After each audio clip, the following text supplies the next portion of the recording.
India, Bharat एक वाहिद एक ऐसे मुल्क के तौर पर हमें नजर आता है जिसकी डेमोक्रेसी, जिसकी जमहूरियत की पूरी दुनिया मिसालें देती है। इलेक्शन होता है तो कोई उंगली नहीं उठाता, और सबसे बड़ा दुनिया का इलेक्शन होता है और हुकूमत बन जाती है और बड़े आराम से चलती है। क्या वजह है कि उस रीजन के तमाम कंट्रीज यही सिचुएशन है जमहूरियत की, डामाडोल होती है, फिर डिक्टेटर फिर होता है, लेकिन इंडिया अपने कदमों पर खड़ा है, जमहूरियत भी अपने कदमों पर खड़ी है। सबसे बड़ा जो डिफरेंस है वो है लीडरशिप। पहले दिन से ही इंडिया को ऐसी लीडरशिप मिल गई थी जो कि उन्होंने, जिसको एक फाउंडिंग फादर्स के तौर पे देखा जाता है, वो जिस कंट्री को मिल जाती है, जैसे अमेरिका को फाउंडिंग फादर्स जो थे वो मिल गए थे और उन्होंने कॉन्स्टिट्यूशन लिखी और उसी कॉन्स्टिट्यूशन को सारे फॉलो करते हैं। इवन अगर ट्रंप जो है वो उसको भी फॉलो करना पड़ रहा था कॉन्स्टिट्यूशन को, क्योंकि उससे भी वो नहीं हट सकते थे, चाहे वो जितना भी अपने आप को डिक्टेटर कह सके। तो ये जो डॉक्यूमेंट उन्होंने दी थी कॉन्स्टिट्यूशन की, सारे जो है वो उसी को फॉलो करते हैं।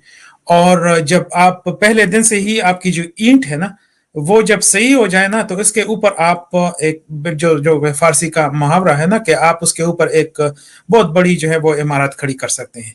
जब आपकी पहली ईंट ही मतलब गलत हो जाए ना, तो इसके बाद आप उस पर कोई बड़ी जो स्ट्रक्चर है वो नहीं कर सकते हैं। बाकी जो कंट्रीज हैं उसमें इसी तरह से हो रहा है। और इंडिया में ये है कि मतलब पहले दिन से ही उन्होंने, क्योंकि आप सिविलियन सुप्रीमेसी जो है ना वो सबसे इंपॉर्टेंट चीज है, डेमोक्रेसी जो है वो सबसे इंपॉर्टेंट चीज है, फ्रीडम ऑफ एक्सप्रेशन जो है, ह्यूमन राइट्स जो है वो सबसे इंपॉर्टेंट चीज है। और हम देखते हैं कि लार्जली जो है वो इंडिया में इन चीजों को रिस्पेक्ट दी जाती है और इन चीजों को फॉलो किया जाता है लार्जली। मैं कह रहा हूं, मैं ये नहीं कह रहा हूं कि टोटली, लेकिन लार्जली इसको फॉलो किया जाता है। जाहिर है उसके मतलब उसमें इश्यूज हैं, बहुत बहुत इश्यूज हैं इंडिया में, इसमें कोई शक नहीं है, लेकिन लार्जली जो है वो लोग उन्हीं आइडियल्स को जो है वो फॉलो करते हैं, और उन आइडियल्स को फॉलो करना जो है वो बहुत ज्यादा जरूरी होता है। तो जब भी उसमें आपकी अपनी पर्सनल अना और पर्सनल आपकी उसमें जो है वो इंटरेस्ट आ जाते हैं, तो उसकी वजह से ये है कि फिर उसमें वो मुल्क जो है वो कामयाब नहीं हो सकते हैं। तो चाहे उसमें हो ये जो साउथ एशियन के रीजन है, इसमें जो सबसे अगेन बड़ा मसला है वो डायनेस्टिक पॉलिटिक्स का भी है। तो चाहे खालिदा जिया हो, चाहे हसीना वाजिद हो, चाहे भुट्टोस हो, चाहे शरीफ्स हो, ठीक है, और या जो है या नेपाल में इस तरह की डायनेस्टीज हैं या श्रीलंका में है, ये जो डायनेस्टिक पॉलिटिक्स है ना ये कभी भी कामयाब नहीं हो सकती हैं। अब किसने हाईजैक किया? उन लोगों ने जो कि गवर्नमेंट में नहीं थे, जो कि अपोजिशन में थे, और जो कि जो बांग्लादेश नेशनल जो मूवमेंट है और जमात इस्लामी है, वही लोग थे जो कि इसको उन्होंने हाईजैक कर दिया। और जब एक मर्तबा एक प्रोटेस्ट शुरू हो जाती है तो फिर यह है कि उसको कंट्रोल करना सिक्योरिटी एजेंसीज के लिए स्पेशली बहुत ज्यादा मुश्किल हो जाता है। फिर यह है कि आर्मी के कुछ लोग जो थे वो भी उसी को सपोर्ट कर रहे थे, उसी प्रोटेस्ट को सपोर्ट कर रहे थे। तो उन सारी चीजों की वजह से वो मूवमेंट जो है वो इस तरह तो से सर ये बात दुरुस्त है, क्योंकि सर ये बड़ा अहम नुक्ता है, इसके ऊपर बात की जा रही है ना कि बांग्लादेश की आर्मी के अंदर भी उस प्रोटेस्ट को सपोर्ट किया जा रहा था और वो शामिल थे उसको बीच में आग लगाने में। आप भी वही बात कर रहे हैं, ये है इसका मतलब नुक्ता। बगैर उसके जो है ये नहीं हो सकता था, आर्मी के सपोर्ट के बगैर ये नहीं हो सकता था, क्योंकि जो सिक्योरिटी एजेंसीज है जब वो जो है वो पीछे हटना शुरू हो जाती हैं तो जाहिर है उसमें उनके कमांड का बड़ा हिस्सा होता है कि वो जो है उनको कह देते हैं कि यू स्टैंड डाउन। एक्चुअली आपने देखा कि बहुत सारे पुलिस स्टेशंस को आग लगाई गई और वो अमला जो है वो वहां से फरार हो गया। तो ये सारी चीजें उसमें शामिल थी, लेकिन जो मेन इशू इस वक्त जो है वो ये है कि इसके बाद जो है what is going to happen, क्योंकि आपने देखा कि अभी तक तकरीबन 300 लोग जो हैं वो इस वायलेंस में मारे गए हैं, और अभी जो अटैक्स शुरू हुए हैं वो ना सिर्फ हिंदूज और बाकी माइनॉरिटीज पर हैं बल्कि वो अहमदियों के पर भी हैं। तो जैसे पाकिस्तान में अहमदियों पर अटैक्स हो रहे हैं उसी तरह से बांग्लादेश में भी हो रहे हैं, और हमें पता है कि वो अटैक्स कौन कर रहे हैं और किससे उसको फायदा हासिल हो रहा है। तो इन सारी चीजों को देखते हुए लग तो यही रहा है कि जो सेक्युलर जो वहां पे जो गवर्नमेंट थी हसीना की पिछले 15 साल से, वो जाहिर है वो तो बिल्कुल मतलब कंप्लीटली खत्म हो गई है। और अभी जो लग इसी तरह है कि जिस तरह से एक अलायंस हो मिलिट्री और इस्लामिस्ट पार्टीज का, तो लग रहा है कि वो जो है उनको इस वक्त कंट्रोल दिया गया है।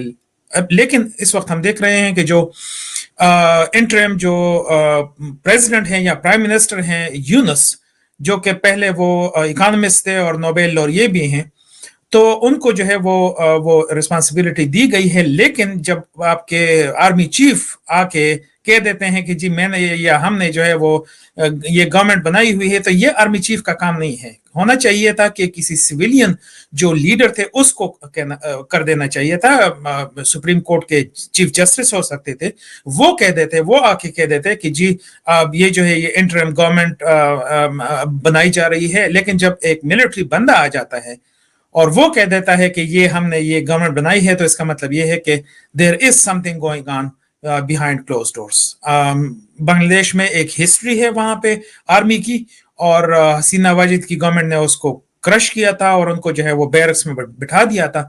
लेकिन ये है कि इस तरह के जो नई डेमोक्रेसीज होती हैं उसमें ये इश्यू डेफिनेटली होता है कि वहां पर जो है आर्मी को आप ज्यादा देर तक जो है वो कंट्रोल नहीं कर सकते हैं। और बेसिकली यही हुआ कि उन्होंने एक अपॉर्चुनिटी देख ली कि ये एक अपॉर्चुनिटी है वहां पे हसीना को रिमूव करने के लिए। अगरचे उनकी उम्र जो है वो इस वक्त 77 ईयर्स है, और वो वैसे भी ये मेरे ख्याल में उसका लास्ट टर्म था। उसके बेटे की इंटरव्यू में सुन रहा था तो उसने कहा था कि वैसे भी ये उसका लास्ट टर्म था और उसके बाद जो है वो वैसे भी उसको कंटिन्यू नहीं कर सकती थी। तो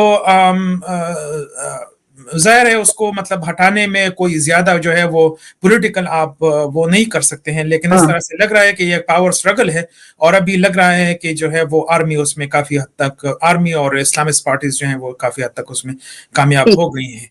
ठीक, वो तो सही है सर कि वैसे भी वो लास्ट टर्म में उनकी थी और वो वैसे भी अब कह दिया उन्होंने कि वो वापस वहां पे नहीं जाएंगी। लेकिन वो जिस तरीके से हुआ, जो कुछ हुआ, क्योंकि देखिए ना, बांग्लादेश जिसने बनाया था उसके आप जो है वो स्टैचू गिरा रहे हैं, और शेख हसीना ने ये कहा कि जो कुछ भी किया है, लेकिन मैंने तो इसकी इकोनॉमी को, इस मुल्क की इकोनॉमी को ठीक किया, तो उसको तो मान लें। अच्छा सर, पाकिस्तानी क्यों इतने खुश हैं इस बात पर?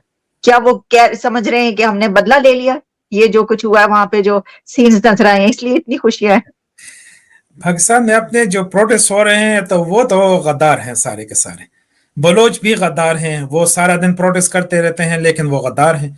पश्तून सारा दिन प्रोटेस्ट करते रहते हैं, वो भी गद्दार हैं। ठीक है, सिंधी जो है वो जब आवाज उठाते हैं वो भी गद्दार हो जाते हैं। कश्मीरियों ने भी आवाज उठाया, वो भी गद्दार हो जाते हैं।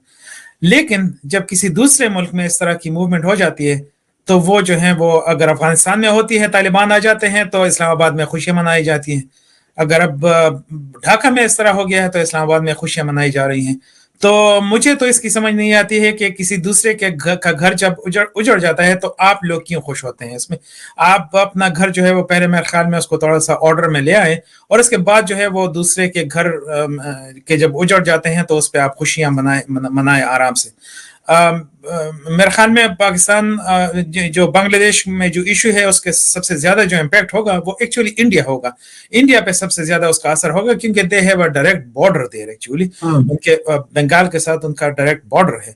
पाकिस्तान के साथ तो कोई डायरेक्ट बॉर्डर सिरे से है ही नहीं है, और वो जो है वो मतलब पाकिस्तान से तो उन्होंने आजादी हासिल की थी। तो इस तरह जो ट्वीट्स में देख रहा था उससे तो यही लग रहा था कि जी शेख मुजीब जो थे वो गद्दार थे, और इसी वजह से जो है वो पाकिस्तानी उस पर खुश हो रहे हैं कि जी उनसे बदला लिया गया है। बदला जो है उन्होंने शेख मुजीब से नहीं लिया है। शेख मुजीब जो है वो तो कब के जा चुके हैं, लेकिन ये है कि उसमें कोई बदले वाली बात सिरे से थे ही नहीं। ये बेसिकली एक डिसकंटेंट था, और ये प्रोटेस्ट जो है वो बहुत जारी था काफी दिनों से।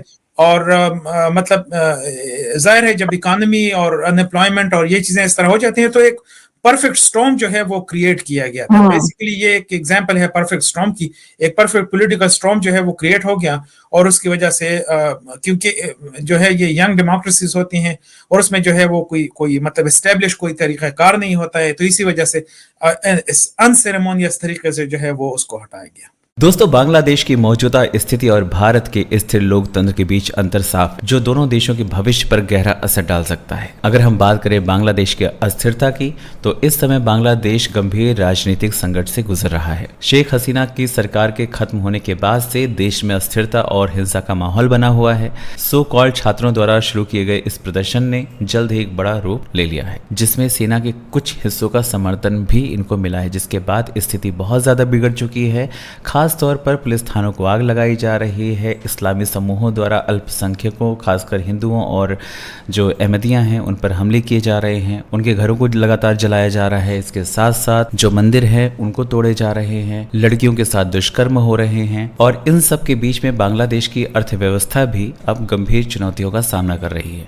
महामारी के बाद से अर्थव्यवस्था पूरी तरह से उबर नहीं पाई थी। लोग बेरोजगार हो चुके थे, परेशान थे। लेकिन शेख हसीना ने ऐसे कई कदम उठाए थे जिससे बांग्लादेश बहुत तेजी से आगे बढ़ता हुआ नजर आ रहा था। लेकिन एक बार फिर से बांग्लादेश इस वक्त गड्ढे में जाकर गिर चुका है। वहीं पर अगर हम बात करें भारत की, जिस तरह से आलिया शाह तुलना कर रही हैं भारत की कि भारत की डेमोक्रेसी आप देखिए वो कितनी स्ट्रांग है। एक्चुअली भारत ने अपने लोकतांत्रिक मूल्यों को हमेशा से मजबूती से रखा है। जब भारत को आज़ादी मिली तो एक ऐसी सरकार आई जिसने कहीं ना कहीं भारत को सजो कर रखा। यहाँ पर जो चुनाव होते हैं वो बिल्कुल पारदर्शी तरीके से होते हैं, भरोसेमंद होते हैं, और जिसमें जनता का भी विश्वास होता है। और जो जनता का फैसला होता है वो सभी राजनीतिक दलों द्वारा मान्य होता है। भारत में जो संवैधानिक संस्थाएं हैं, जैसे कि न्यायपालिका है, संसद है, कार्यपालिका है, ये सभी स्वतंत्र हैं। इन पर किसी चीज़ का दबाव नहीं होता, ना सरकार का होता है, ना आर्मी का होता है, जैसा कि बांग्लादेश और पाकिस्तान में आप देखते आए हैं। और सरकार की जवाबदेही सबसे पहले तय होती है कि कोई भी अगर घटना होती है तो उस पर सरकार जिम्मेदार होती है, सरकार को उस पर जवाब देना होता है।